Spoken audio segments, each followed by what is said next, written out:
Today we will have the discussion on what's called as the VBT. पहले मैं आपको ये चीज़ अंडरस्टैंड कराऊंगा कि VBT क्यों प्रपोज की गई, VBT की इंपॉर्टेंस क्या थी। उसके बाद हम देखेंगे कि VBT जो है इसमें दो इंपॉर्टेंट एस्पेक्ट्स है। एक एस्पेक्ट है कि इसका फिजिकल इंटरप्रिटेशन क्या है और दूसरा एस्पेक्ट है कि इसका जो हमारे पास इसका जो मैथमेटिकल ट्रीटमेंट है यानी क्वांटम मैकेनिकल ट्रीटमेंट है वो क्या है, उसको हम जानने की कोशिश करेंगे। Let's have the discussion on VBT।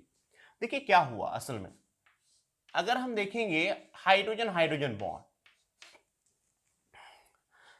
और फ्लोरीन फ्लोरीन बॉन्ड, अब यहां पे भी सिंगल कोवलेंट बॉन्ड है, यहां पे भी सिंगल कोवलेंट बॉन्ड।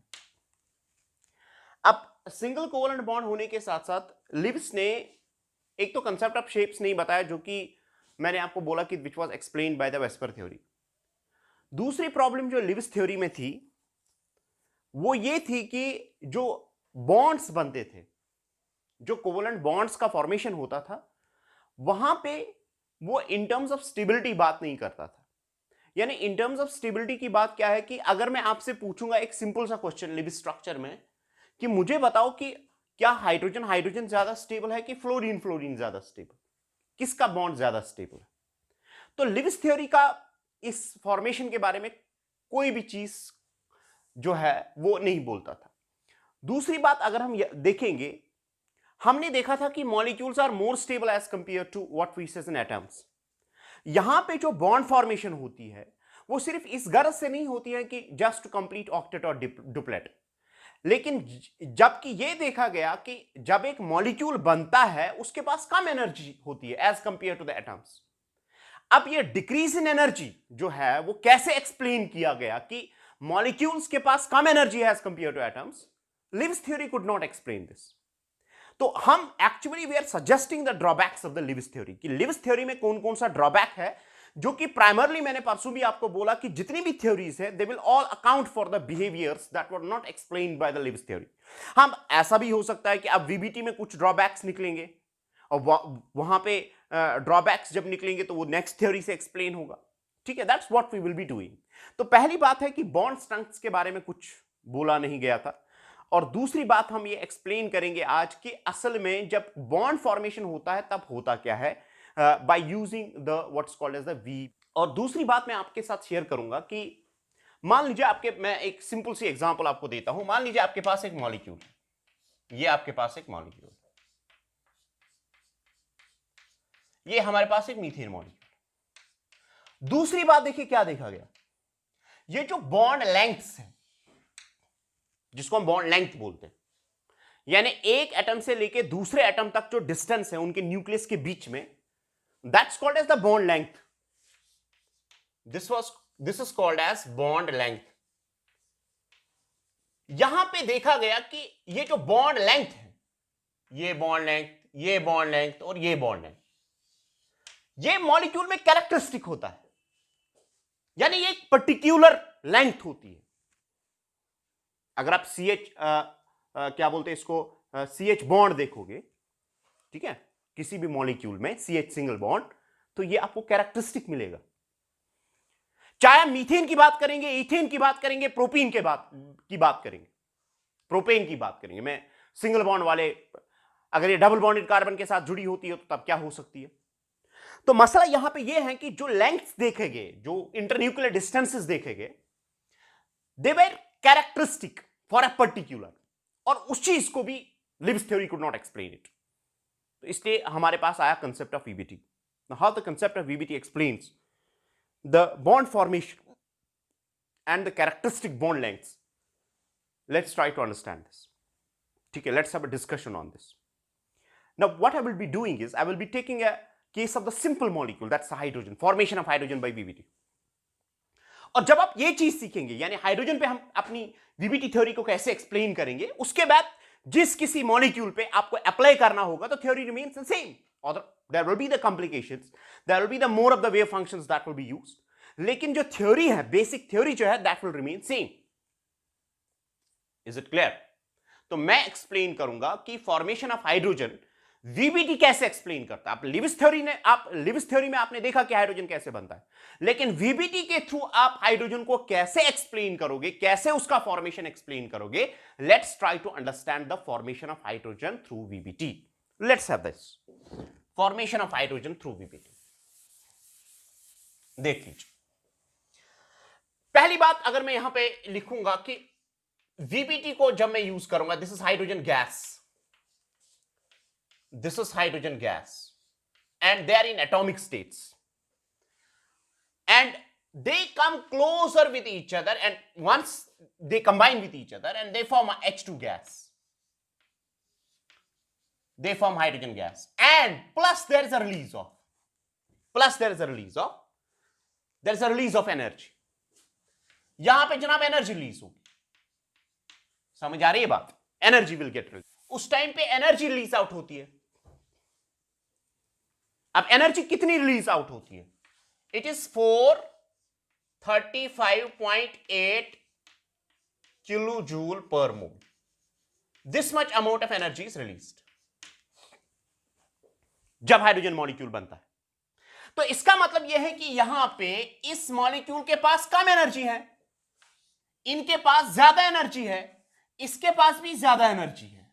अब जब ये सिस्टम यहां से यहां जाता है तो एनर्जी इज डिक्रीज्ड, लेकिन पर मोल के हिसाब से, यानी जब हमें 1 मोल हाइड्रोजन बनता है, that 6.023 into 10 is power 23, or at STP conditions you can have the what we say as a 2 grams of the hydrogen. The formation of 2 grams of hydrogen involves the release of this much amount of energy from the isolated gas systems. बात समझ में आ रही है? अब आप इस चीज को हमें एक्सप्लेन करना है by the concept of VBT. ये देख लीजिए, अगर आपके पास लिविस थ्योरी है तो Lewis theory does not accounts for the release of the energy. It's not explaining any fact. It simply says that the molecule is becoming stable because only just complete the duplet, it just tries to become like the helium. This is the version that has been put by the Lewis theory. But see the most advanced version of the VBT using the quantum mechanics and all that. First, I will have the classical approach, जो इसका physical approach है. उसके बाद we will have the orbital approach to deal with such situations. अब किसी भी bond में क्या चीज change होती है, कैसे होता है? Let's try to find out. See what happens. How it believes and how we can reach to this much amount of energy. What's going to happen is like this. देखिए VBT क्या बोलता है. Let's try to understand the formation of hydrogen using VBT. आप इसको उतार सकते हैं. आप इसको उतारिए. That's what we need to explain through VBT.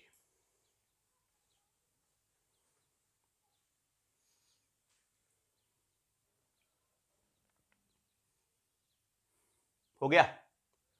देख लीजिए. चलो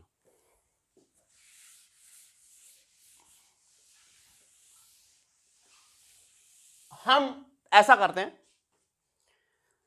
I will consider the 2 atoms. This is the nucleus of the hydrogen and this is its electron with a negative charge. This has positive charge. Another we have the nucleus of the hydrogen atom and this is its electron. समझ आ रही है बात? यह है इसका electron. अब इस इलेक्ट्रॉन को मैं EA मानता हूं, इस इलेक्ट्रॉन को मैं EB मानता हूं. समझ आ रही है बात? यह हो गया आपका न्यूक्लियस इसका Na, यह हो गया इसका न्यूक्लियस NB. याद रखिए जनाब, अच्छे से देख लीजिए होता क्या है. Now we will be moving towards the advanced theories of the covalent bond and its nature.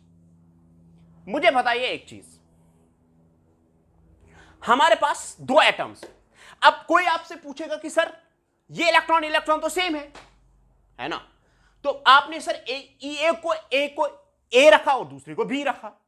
But remember this thing that the Pauli's exclusion principle states that every electron inside atom is unique.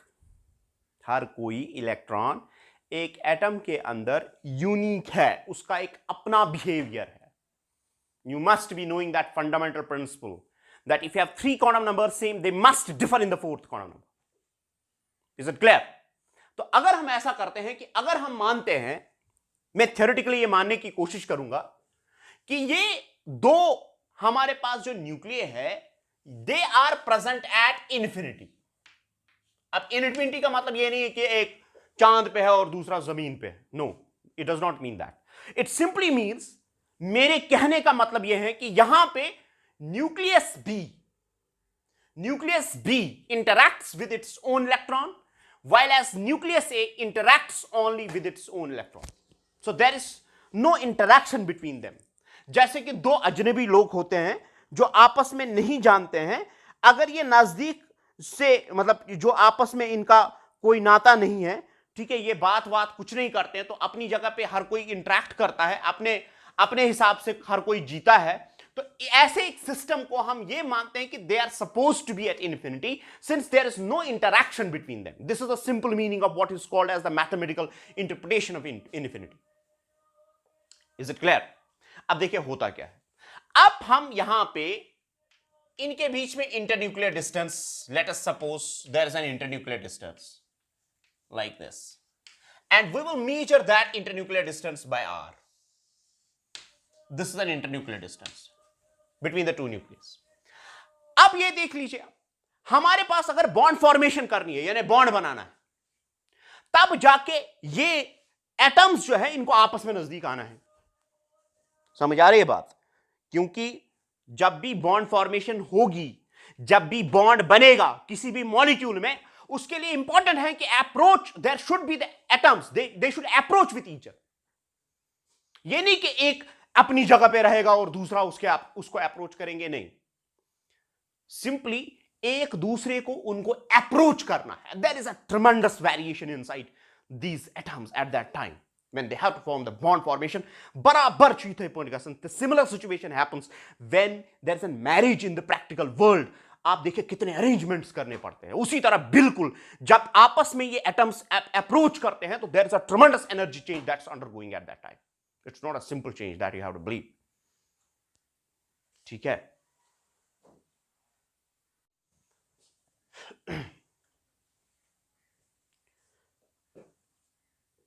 the tremendous changes are involved inside the atoms. Now let's try to find out that what happens in this case. देख लीजिए होगा क्या। अगर मान लीजिए अब ये दो एटम्स आपस में अप्रोच करते हैं, they have to form the bond. See what is happening inside at that time. देख लीजिए, पहली बात है ये हमारे पास एक एटम है और ये इसका electron.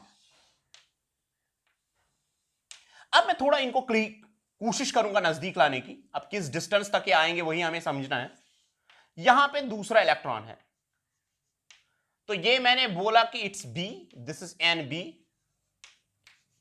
This is N, this E B,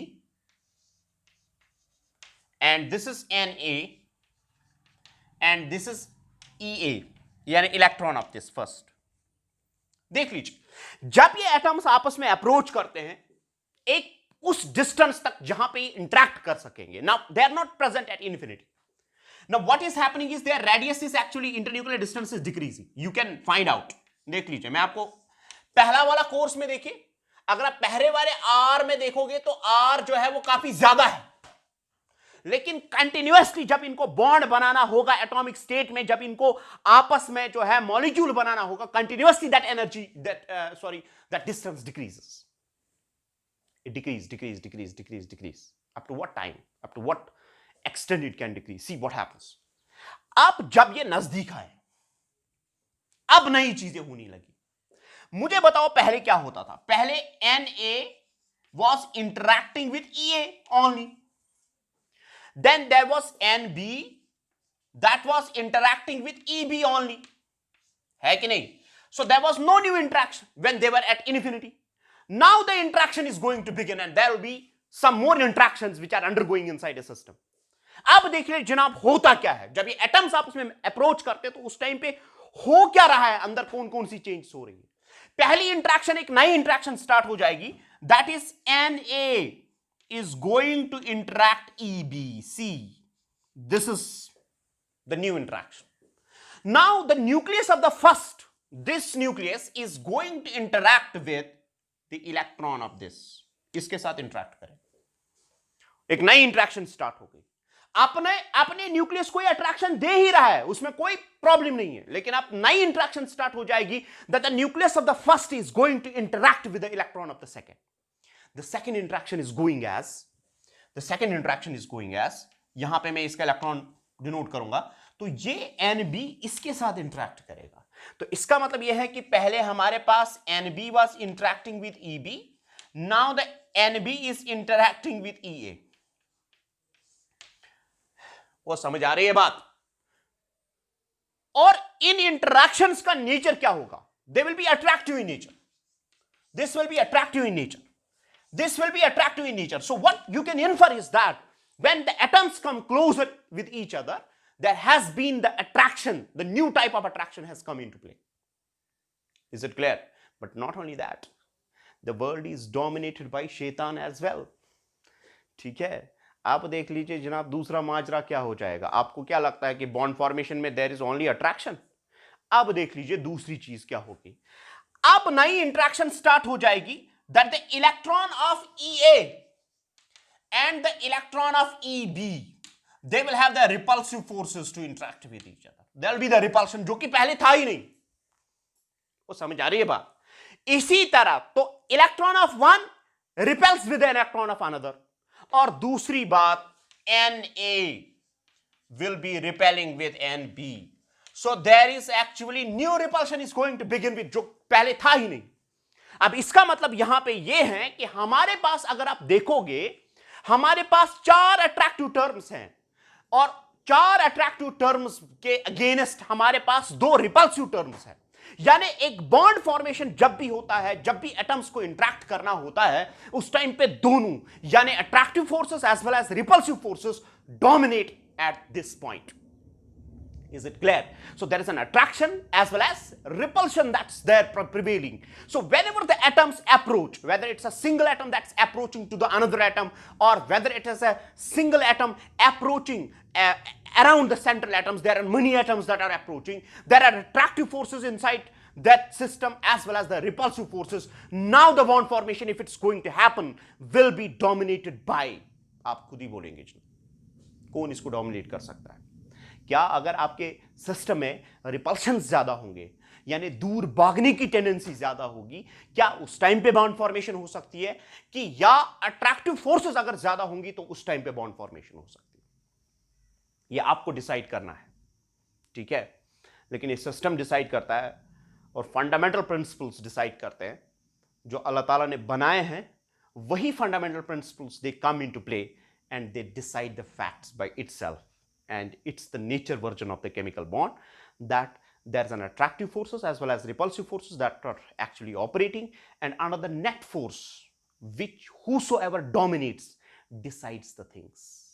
Is it clear?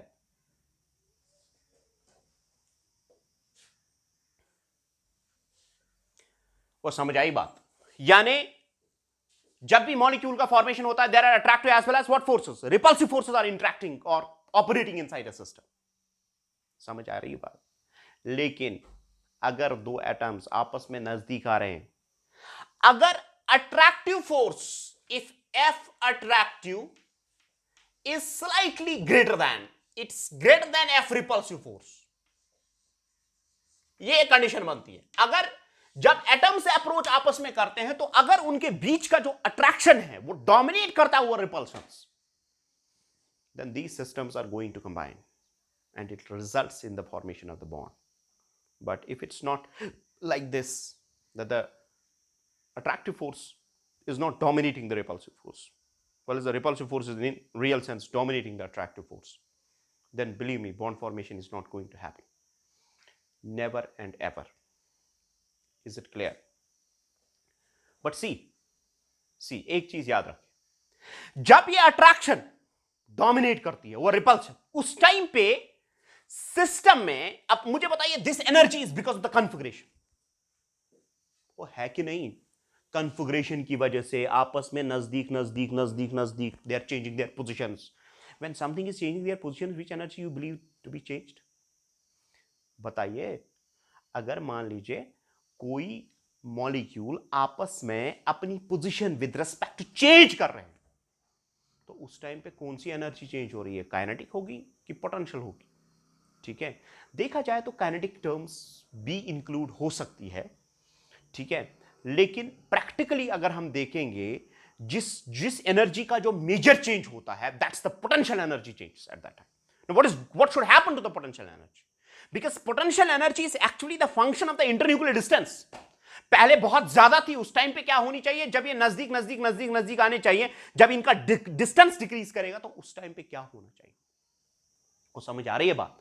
तो यहां पे याद रखिए, हमारे सिस्टम्स, हमारे एटम्स जब आपस में नजदीक आते हैं तो उस टाइम पे इस सिस्टम का जो पोटेंशियल एनर्जी है that involves the major change.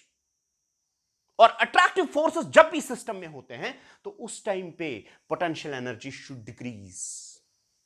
And when the potential energy should decrease, then must be the attractive forces that are operating inside the system. But if potential energy increases, and it is because of this potential energy, these try to fly away from each other. Is it clear? Now what I will do is, if at this point, if I will consider potential energy equals to 0, if it's 0, temporarily it's taken as 0, I am taking as a reference to be as a 0. Now when these atoms approach with each other, and when there is an attractive force dominating over repulsive force, at that time the potential energy should be negative. यहां पे इस system पे, यहां पे जो है potential energy should be negative, and it's this negative potential energy that actually helps us in bond formation, and it's this negative potential energy that actually stays or that actually signifies that there is an attractive force is dominating over repulsive force, and it's this decrease in the potential energy that actually helps in the bond formation, that makes these atoms to come closer with each other. Is it clear? I will show it graphically as well. ठीक है, मैं course of reaction, मैं course कैसे atoms approach करते हैं आपस में, उनका ग्राफ कैसे हो सकता है वो भी मैं आपको बताऊंगा. लेकिन यहां तक आपको समझ आया? वो समझ आया? नई interactions, repulsive forces and attractive forces. There are two repulsive forces, and there are 4 attractive forces. Attractive forces are slightly dominating over repulsive forces. When the attractive forces dominate over repulsive forces, and this configurational energy is actually measured in terms of the potential energy, and the potential energy at infinity between the two atoms is taken arbitrarily as equal to 0.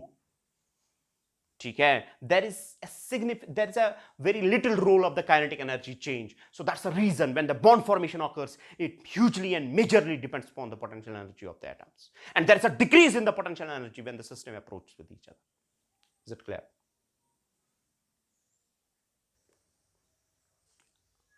अब हम इस course of reaction को, यानी course of formation of H2 को मैं अब serially आपको दिखाऊंगा, and I will plot a graph which will make you to identify what is happening inside the molecules. Is it clear? Let's try to have it. See. So we are discussing the formation of H2.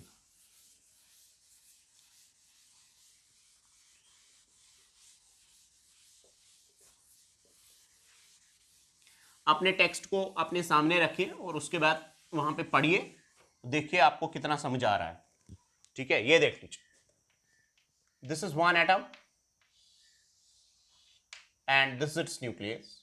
I will say it's as an atom A. Now this is another atom. This is its electron and it's NB. I have denoted nucleus B. ठीक है, this is, I will keep it as B atom. ठीक है. Now if this is the intermolecular distance, interatomic distance in the sense, and R जो है हमारे पास, it equals to infinity. At infinity we will take potential energy equal to 0. Arbitrarily it's taken as 0. समझ आ रही है बात? हम arbitrarily इसको मानते हैं 0 के बराबर. ये 0 के बराबर नहीं होती है, but we take it to calculation, for the calculation purposes we take it equal to 0. Now let's try to find out the next one. अब उसके बाद देखिए क्या होगा. डिस्टेंस कम हो जाएगी, नई इंटरेक्शंस क्रिएट हो जाएंगी, और यहां पे देख लीजिए होता क्या है. ये आपका ए एटम है, ये बी एटम है. They are approaching with each other. Now if they approach with each other, what's happening to R? R will decrease, and so is the case of the potential energy that also decreases. ये भी कम कम हो रही है. अब मैंने इस चीज को एक्सप्लेन किया, मैंने आपको इस चीज को बोला कि why decrease, because अब नए attractive forces are coming into play. ठीक है, attractive forces are coming into play, and because of that, when R decrease, potential energy also decrease. Now let us suppose we have yet again another course. Now we are continuously decreasing the R. What will happen is R decreases and P decreases. अब इसका मतलब है intermolecular distance decrease हो रहा है, potential energy भी decrease हो रहा है, लेकिन एक हद तक.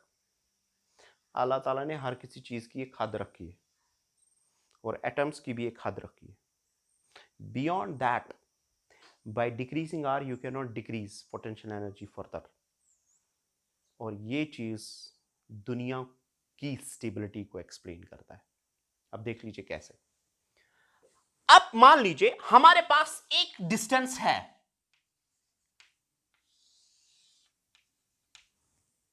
ये देख लीजिए, yet again R decreases and potential energy decrease. It decrease continuously.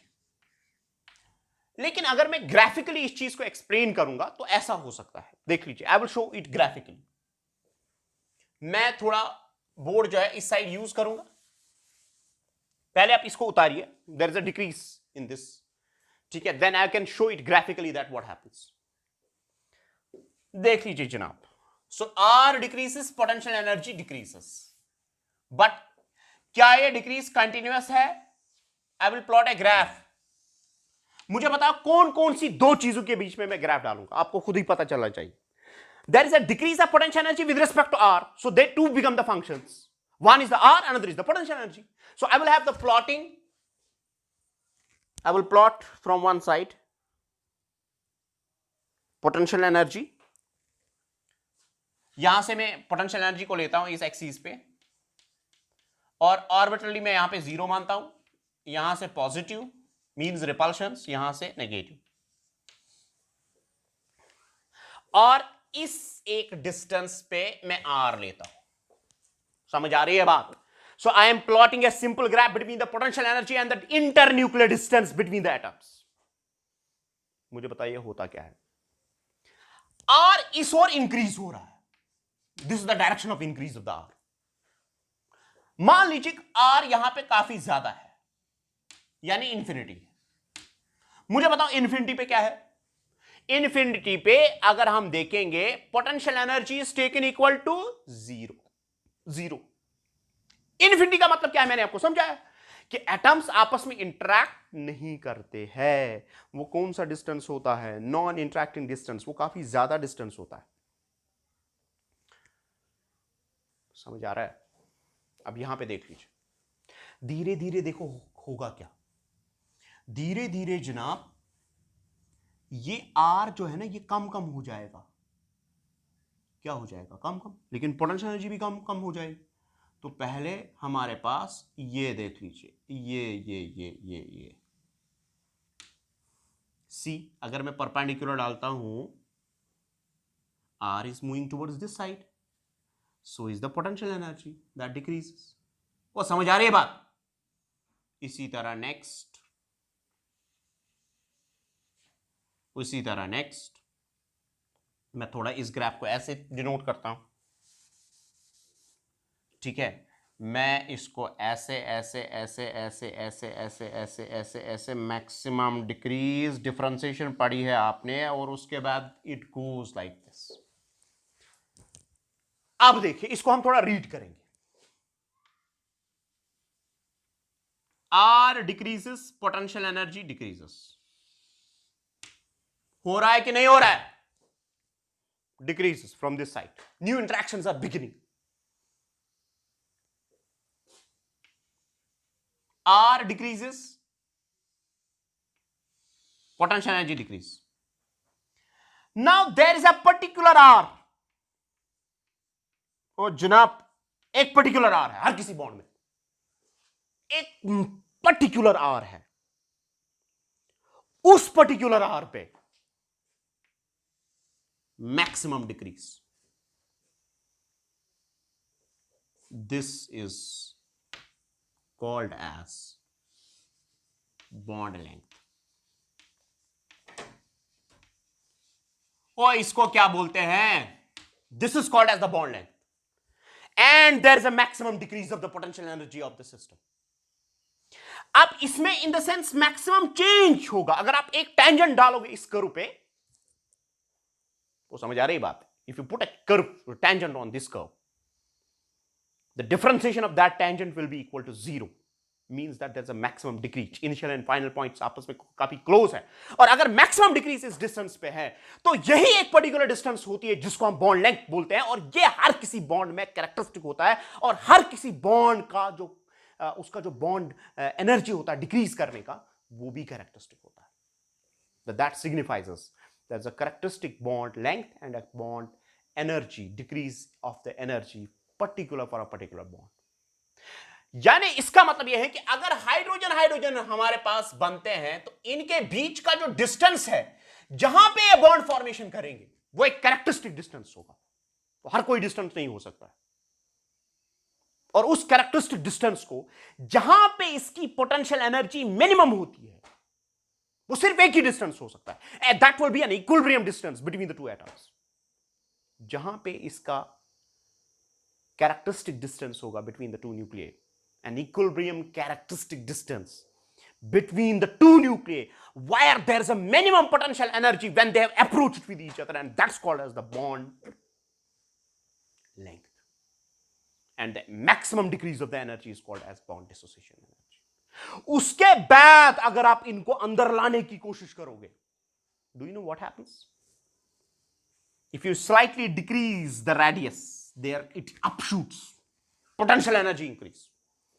वरना पता होता क्या होता, under the attractive force her कोई चीज खत्म हो जाती, लेकिन अल्लाह ताला ने इसको हुक्म दिया है कि हर कोई चीज अपनी अपनी जगह पे रुक जाएगी, और उस रुकने का प्रोडक्ट जो है वो आप हो, वो मैं हूं, वो दुनिया है, क्योंकि अगर ऐसा नहीं होता तो हर कोई चीज खुद ही खत्म हो जाती। तो शायद व्हाट आई फील इज कि कयामत के दिन अल्लाह ताला शायद इन चीजों को ये बोलेगा, ठीक है, कि आप ये डिस्टेंस खत्म कीजिए, और अगर ये डिस्टेंस खत्म होती है, do you know what happens, ठीक है, every system will fall under the attractive force, and when every system falls under the attractive force, खत्म, it will vanish by itself and it will get converted into energy. समझ आ रही है बात, खत्म हो जाएगा दुनिया, क्योंकि इलेक्ट्रॉन अगर न्यूक्लियस के नजदीक आएगा, फिनिश्ड। इज इट क्लियर, बात समझ में आई? क्या तरीके समझे हैं अल्लाह ताला ने, इलेक्ट्रॉन को स्टैंडिंग वेव बना दिया, एटम्स को एक पर्टिकुलर डिस्टेंस पे रुका दिया, ठीक है। अब ये कारीगरी है, ये तो कारीगरी है ना, कारीगरी नहीं है तो क्या है, इसको बनाने वाला बड़ा खूब है, is the wonderful and the powerful and the most powerful methods that he has to create this world। is it clear? तो यहां तक मैंने आपको ये बात समझाई कि ये डिस्टेंस जो है ये एक पर्टिकुलर डिस्टेंस होती है, और शायद इसी में आपने स्टेट्स मैटर आपने पढ़ा होगा कि स्टेट्स ऑफ मैटर आपने पढ़ा होगा, उसके बाद आपको पता होगा कि अगर आप प्रेशर को ज्यादा अप्लाई करोगे, the repulsive force are dominating, and that plays the role in the correction of the van der Waals equation, क्योंकि एटम्स को आप बियॉन्ड एक सर्टेन डिस्टेंस पुश नहीं कर सकते हो, उनकी डिस्टेंस एक बियॉन्ड डिस्टेंस को आप उनको डिक्रीज नहीं कर सकते हो। When you try to decrease them, they try to create the pressure because of the repulsive interactions that are going inside. Is it clear? So that also plays the role that the atoms are actually rigid. वरना आपको कोई सवाल पूछेगा कि कौन सा मास है जनाब, एटम का कितना मास है, इनको कितना प्रेशर लगेगा, no, up to a distance they you just try to decrease a certain level of distance. Beyond that, there are the repulsions which are dominating. See the curve, the nature of the curve, it abruptly increases the energy of the system. So that's the cause for the incompressibility of the molecules that are there in the van der Waals equation and the gaseous state. That explains this. Is it clear? So atoms cannot be compressed beyond a certain distance because they have a particular distance up to which they can have the minimum of the potential energy, and beyond that there is a maximum of the potential energy, and the repulsive force are dominating inside the system, and with the result you feel tremendous pressure, internal pressure आपको जबरदस्त आएगा. Is it clear? अब ये कौन सा distance है, ठीक है, ये कहां पे होता है, इस जगह पे होता क्या है, कैसे मॉलिक्यूल्स आपस में उनकी एनर्जी डिक्रीज कर जाती है, विल बी